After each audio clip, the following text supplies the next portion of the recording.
नमस्कार दोस्तों, कैसे हो आप सब लोग। मैं जेपाल यादव आज आपका एक बार फिर से स्वागत करता हूं मेरे ऑनलाइन यूट्यूब प्लेटफॉर्म पर जिसका नाम है इनसाइक्लोपीडिया ऑफ स्टडी। आज की क्लास शुरू करने से पहले आप लोगों के लिए एक इम्पोर्टेंट अनाउंसमेंट, और वो ये है कि हर रोज़ शाम में 5 बजे लाइव क्लास लेना ना भूलें।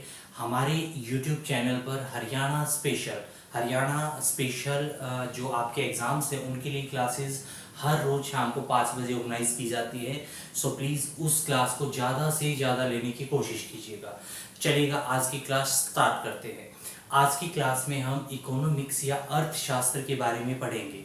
इससे पहले हमने इकोनॉमी की फर्स्ट क्लास में अर्थव्यवस्था और अर्थशास्त्र के बारे में पढ़ा था। आज की क्लास में हम भारत में बैंकिंग के बारे में पढ़ेंगे। तो आइएगा आज की क्लास को स्टार्ट करते हैं। Banking in India. अगर मैं बात करूं भारत में बैंकिंग की, तो भारत में बैंकिंग का विकास किन चरणों में हुआ और भारत में बैंकिंग का विकास किसके द्वारा सबसे ज़्यादा किया गया। अगर बात होती है भारत के पहले बैंक की कि कौन सा भारत का पहला बैंक था, तो ब्रिटिशर्स के टाइम में वो टाइम पीरियड जब ईस्ट इंडिया कंपनी भारत में व्यापार करती थी, उस समय ईस्ट इंडिया कंपनी द्वारा यूरोपियन यूनियन की मदद से और भारत में पहले बैंक की स्थापना की गई। 1770 में खुला भारत का जो पहला बैंक था, उस बैंक का नाम था bank of Hindustan. Bank of Hindustan, याद रखिएगा, जो बैंक ऑफ हिंदुस्तान था उसकी स्थापना 1770 में कहाँ की गई। उसकी स्थापना 1770 में बंगाल में कहाँ की गई, कलकत्ता में। इस बैंक को European union EU European union की सहायता से एस्टेब्लिश किया गया था। मतलब इसमें बेसिकली जो पूरे का पूरा फंड था वो यूरोपियन यूनियन द्वारा लगाया गया था। तो इसे ही भारत का पहला बैंक कहा जाता है। इसका नाम था बैंक ऑफ हिंदुस्तान। 1770 में कहाँ एस्टेब्लिश हुआ, कोलकाता में। ठीक है, चलिए। इसके बाद एक लंबे समय तक और ब्रिटिशर्स द्वारा भारत की बैंकिंग के ऊपर एक कोई विशेष ध्यान नहीं दिया गया। इसके लंबे समय बाद और ब्रिटिशर्स ने 1806 में 19th सेंचुरी की शुरुआत में, 19वीं सदी की शुरू में, और भारत में बैंकिंग को धीरे धीरे डेवलप करना शुरू किया। 1806 में ब्रिटिशर द्वारा बहुत ही इम्पोर्टेंट बैंक भारत में खोला गया जिसका नाम था bank of Bengal. Bank of Bengal या बैंक ऑफ बंगाल को बैंक ऑफ कोलकाता के नाम से भी जाना जाता था। 1806 में ये बैंक ब्रिटिशर्स ने कोलकाता में इसलिए एस्टेब्लिश किया क्योंकि ब्रिटिशर्स ने कोलकाता को अपनी कैपिटल या अपना हेडक्वार्टर बनाया था। यही कारण था कि इस बैंक को कलकत्ता में एस्टेब्लिश किया गया। इसे बैंक ऑफ बंगाल या बैंक ऑफ कलकत्ता भी कहा जाता है। इसके बाद 1840 में 1840 में bank of Bombay bank of Bombay की एस्टेब्लिशमेंट की गई। मुंबई को ही और पुराने टाइम में बॉम्बे के नाम से जाना जाता था। ये बैंक इसलिए एस्टेब्लिश किया गया क्योंकि कलकत्ता हेडक्वार्टर के साथ दूसरा जो इम्पोर्टेंट ट्रेड सेंटर था, जो व्यापार केंद्र रहा है अंग्रेज़ों का, वो बॉम्बे रहा है। क्योंकि यहीं से बंदरगाहों से वो व्यापार बहुत ही क्या करते थे, ज़्यादा।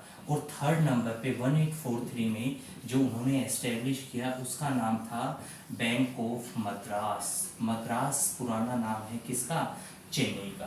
तो ये 3 बैंक ब्रिटिशर्स ने एस्टेब्लिश किए बॉम्बे के बाद। और तीसरा जो उनका इम्पोर्टेंट ट्रेड सेंटर था वो था आपका कौन सा, मद्रास। याद रखिएगा, bank of Bengal, bank of Bombay या बैंक ऑफ मद्रास, इन तीनों बैंकों को कलेक्टिवली संयुक्त रूप से और प्रेसिडेंसी बैंक भी कहा जाता था।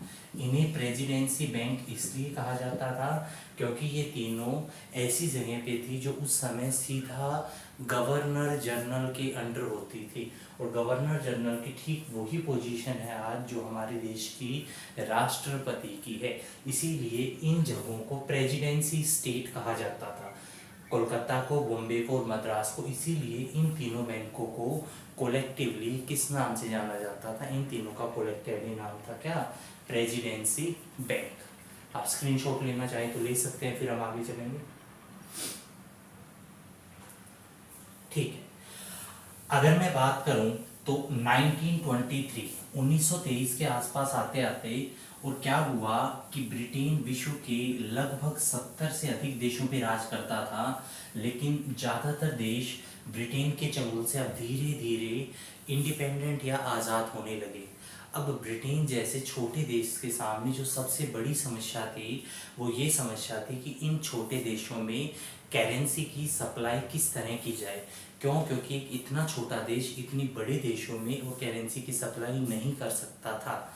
इसी करेंसी क्लंच को या इसी करेंसी की सप्लाई को दूर करने के लिए एक कमेटी का गठन किया गया, और जिस कमेटी का नाम क्या था? जिस कमेटी का नाम था हिल्टन यंग कमेटी।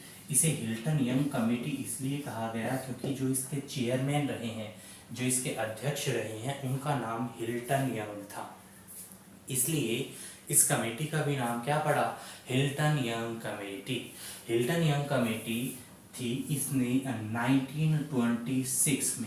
1926 में और हर देश के रिप्रेजेंटेटिव्स को बुलाया। इन उन देशों के रिप्रेजेंटेटिव्स को खासकर बुलाया गया जिस पर उस समय ब्रिटेन का राज था।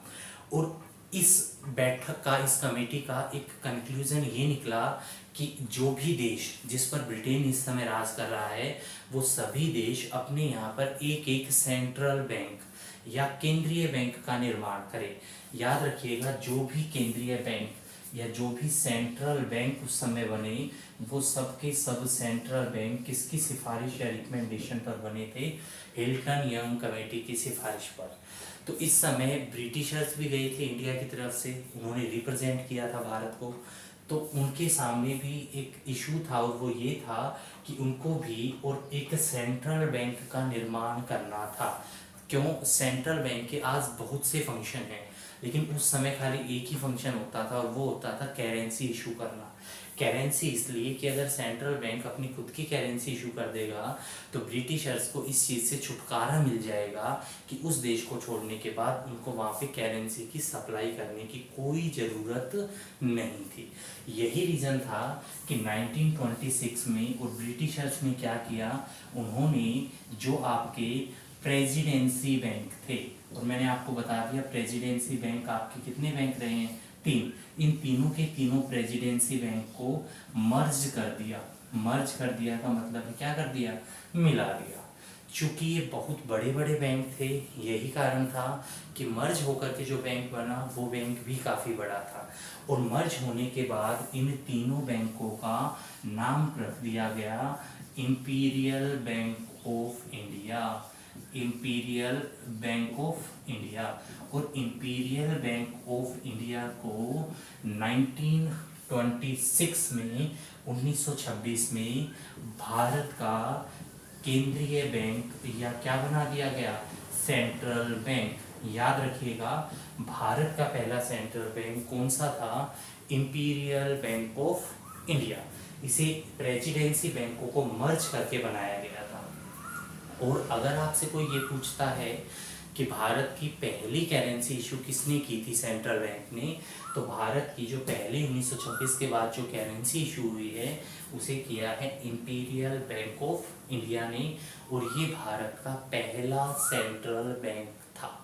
आप नोट कर लीजिएगा, फिर हम आगे चलते हैं। चलिएगा, ये सेंट्रल बैंक तो बना दिया ब्रिटिशर्स ने, इंपीरियल बैंक ऑफ इंडिया। और ऐसे विश्व के जो जो रिप्रेजेंटेटिव्स गए थे, प्रतिनिधि गए थे, उन सब ने अपने हिसाब से या तो नए बैंकों का निर्माण किया या पुराने बैंकों को ही सेंट्रल बैंक में क्या कर दिया? कन्वर्ट। इसके बाद हिल्टन यंग कमेटी ने जितने भी सेंट्रल बैंक बने थे उन सभी सेंट्रल बैंकों को फिगर आउट किया। ये जांच करने की कोशिश की कि क्या वो वास्तव में सेंट्रल बैंक बनने के कैपेबल भी थे या नहीं थे। और इस जांच में उन्होंने पाया कि भारत का जो इंपीरियल बैंक ऑफ इंडिया है वो भारत का सेंट्रल बैंक बनने के लिए जो एग्जैक्ट क्वालिफिकेशन थी या जो भी क्राइटेरिया था वो पोजेस नहीं करता। ये तो एक ऐसा बैंक था जो ब्रिटिशर्स ने ज़बरदस्ती कंपेल होकर के बनाया था। सॉरी, यही कारण था कि उस समय हिल्टन यंग कमेटी ने कहा उन सभी देशों को जिनके देशों के सेंट्रल बैंक कैपेबल नहीं थे कि वो उनके अनुसार किसी दूसरे सेंट्रल बैंक की फॉर्मेशन करे, और इंडिया के साथ भी यही हुआ। और अब ब्रिटिशर्स के सामने एक और प्रॉब्लम थी कि उन्हें इस बैंक को, इंपीरियल बैंक ऑफ इंडिया को सेंट्रल बैंक से हटाकर भारत में किसी नई सेंट्रल बैंक का निर्माण करना था। देखिएगा 1933 में भारत के उस समय जो वायसराय थे उनका नाम था वेलिंगटन। इंडिया के वायसराय वेलिंगटन ने ब्रिटेन की पार्लियामेंट, ब्रिटेन की संसद में एक एक्ट को पेश किया। वेलिंगटन जो थे ये इन्होंने एक एक्ट को प्रेजेंट किया। कहाँ पर? British parliament. क्यों? क्योंकि ब्रिटिश पार्लियामेंट से पास होने के बाद ही उस एक्ट को इंडिया में इम्प्लीमेंट या लागू किया जाता। ठीक है, ये एक्ट जैसे ही ब्रिटिश पार्लियामेंट में गया, वेलिंगटन के द्वारा इसे भेजा गया। 1934 में इस एक्ट को ब्रिटेन की संसद द्वारा क्या कर दिया गया? पास कर दिया गया। और 1934 में जैसे ही ये एक्ट पास हुआ, इसी एक्ट के बिहाफ पर 1 अप्रैल 1935 को reserve bank of India RBI की एस्टेब्लिशमेंट हुई। आरबीआई की क्या हुई? स्थापना। और 1 अप्रैल 1935 से लेकर अब तक आपके देश का जो सेंट्रल बैंक है वो कौन सा है? आपका RBI, reserve bank of India. याद रखिएगा, इसके लिए जो एक्ट था वो प्रेजेंट वेलिंगटन ने किया, जो उस समय भारत के वायसराय थे।